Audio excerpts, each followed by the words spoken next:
Megastar Shakib খানের upcoming cinema তাণ্ডবের shooting video footage second ডেতে যখন এই পরিমাণ লিক করলো, বহুল পরিমাণে তো লিক করলো, তখন সেটা নিয়ে কথা বলেছিলাম যে এটা ছবির জন্য কিন্তু ভালো নয়। আমাদের মনে হচ্ছে এটা ছবির জন্য ভালো নয়।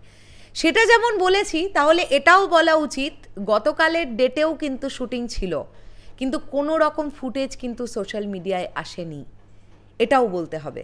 তার মানে টিম কিন্তু সচেষ্ট হয়েছে, টিম যেটা প্ল্যান করেছিল সেটাতে তারা সাকসেসফুল।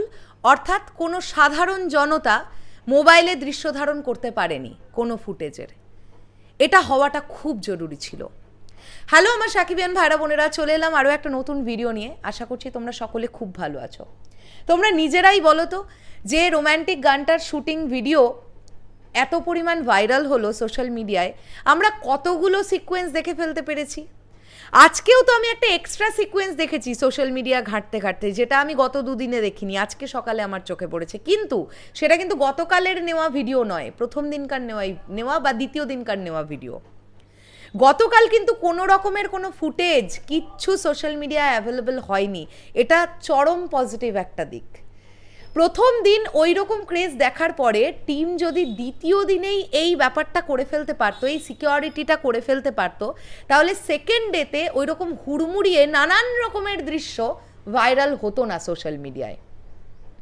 এবং আমি দেখলাম এই বিষয়টা নিয়ে বাংলাদেশের প্রথম সারির বেশ কিছু মিডিয়া চ্যানেল, তারা শুধু নিউজ করেনি, তারা একদম ভিডিও, মানে যে ভাইরাল হওয়া ভিডিওগুলো ফেসবুক থেকে হয়তো বা ডাউনলোড করেছে, করে সেগুলো নিয়ে নিউজ করে দিয়েছে। আমি এখানে কোনো চ্যানেলের নাম তো করতে চাইছি না, বাট তোমরা প্রমাণ চাইলে বলো, আমি তোমাদের লিঙ্ক দিয়ে দেবো।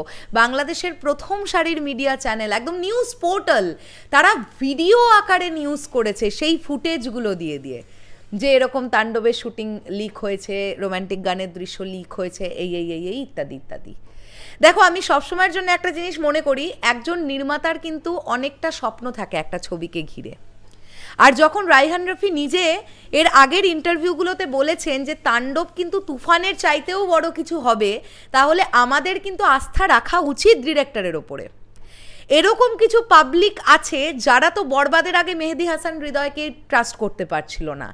তারা বলেছিল যে মেহেদী হাসান হৃদয় কিচ্ছু পারবে না, কিন্তু বরবাদ তো করে দেখিয়ে দিয়েছে। দেখিয়ে দিয়েছে কি দেয়নি? দেখিয়ে দিয়েছে। এইরকমই কিছু মানুষজন, তাদের একটা বক্তব্য, বাংলাদেশে এরকম সাধারণ কিছু লোকেশনে শ্যুট হচ্ছে, এই ছবিটার কেমন এক্সিকিউশন লেভেল হবে, আমরা কি দৃশ্যায়ন দেখব, কি লোকেশন দেখতে পাবো।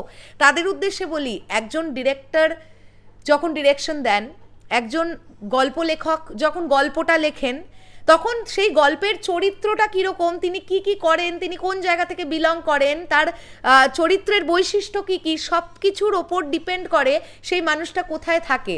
সেই মানুষটা যেখানে থাকে তার ধারে কাছে সামঞ্জস্য রেখে লোকেশনেই তো শ্যুট করতে হবে নাকি। মানে তাণ্ডব সিনেমাতে শাকিব ভাইয়ার চরিত্রটা যদি খুব সাধারণ একটা চরিত্র হয়ে থাকে, নিশ্চয়ই সে কোনো রাজপ্রাসাদ বা অট্টালিকায় থাকবে না। তাহলে কি ব্যাপারটা মিলল না তো। তাহলে গল্পের প্রয়োজনে বা চরিত্রের প্রয়োজনে যে লোকেশনে শুটিং করার দরকার, তাণ্ডব টিম সেখানেই শুটিং করবে। এটা তো নিশ্চয়ই জ্ঞান দেওয়ার কিছু নেই কেন এই লোকেশনে শুটিং হচ্ছে, এটা ডিরেক্টরের উপরই আমার মনে হয় ছাড়া উচিত।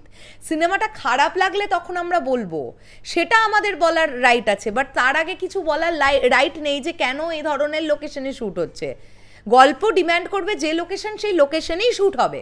এখানে তাণ্ডব টিমের কোনো ভুলই নেই, তারা তো তাদের মতন করে সিনেমাটা তৈরি করছে। এখন দর্শক অনেক বেশি বোঝে, তারা অনেক বুদ্ধিমান। বরবাদ দেখে ফেলেছে কিন্তু দর্শক, তো বরবাদের পরে যখন তাণ্ডব আসছে, দর্শক কিন্তু একদম কানায় কানায় একদম খুঁটিয়ে খুঁটিয়ে দেখবে। যেই বরবাদের সঙ্গে তোমরা কি ভাবছো তাণ্ডবের কম্প্যারিজন আসবে না? আসবে এই কারণেই, কারণ মেগাস্টার শাকিব খানের পরপর দুটো সিনেমা, একটা ছবিতে তিনি আরিয়ান মির্জা একদম অন্যরকম, একটা ছবিতে তিনি তাণ্ডবে একদম অন্যরকম, কিন্তু দুটো সিনেমাতেই মেগাস্টার শাকিব খান। আর মেহেদী হাসান হৃদয় কিন্তু একদম প্রথম কাজ তার ছিল এটা, বরবাদ। আর ডিরেক্টর রায়হান রফি কিন্তু তিনি পরীক্ষিত, তো ডিরেক্টরের দিক থেকেও তো কম্প্যারিজন আসবেই। যারা ক্রিটিক্স তারা কম্পেয়ার করবে যে বরবাদ এরকম দেখেছি, তাণ্ডব এরকম হলো কি, বা বরবাদের এই জায়গাগুলো কমতে ছিল, তাণ্ডবের এই জায়গাগুলো আরও ভালো হয়েছে, বা তাণ্ডবের এই জায়গাগুলো আরও ভালো হতে পারতো, বরবাদের এগুলো আরও ভালো ছিল। এই জিনিস হবেই। সো রায়হান রাফি ভাইয়াও কিন্তু সেই দিকটা মেনটেন করেই ছবি তৈরি করছেন। কাজেই আমার মনে হয় আমি একটা কথাই বলবো, বড় বাজেট হোক, ছোট বাজেট হোক, মিডিয়াম বাজেট হোক, যে বাজেটই হোক, একজন ডিরেক্টর তিনি তার ছবিটাকে 100% ভালোভাবে তৈরি করার চেষ্টা করেন। আর ডিরেক্টরের নাম যখন রায়হান রাফি, আমাদের ট্রাস্ট রাখা উচিত যে এই ছবিটা ভালো কিছু দেবে আমাদেরকে। দেখা যাক না কি হয়, এত অধৈর্য কেন, দেখা যাক না কেমন হয়, আসতে দাও, ছবির টিজার আসুক না।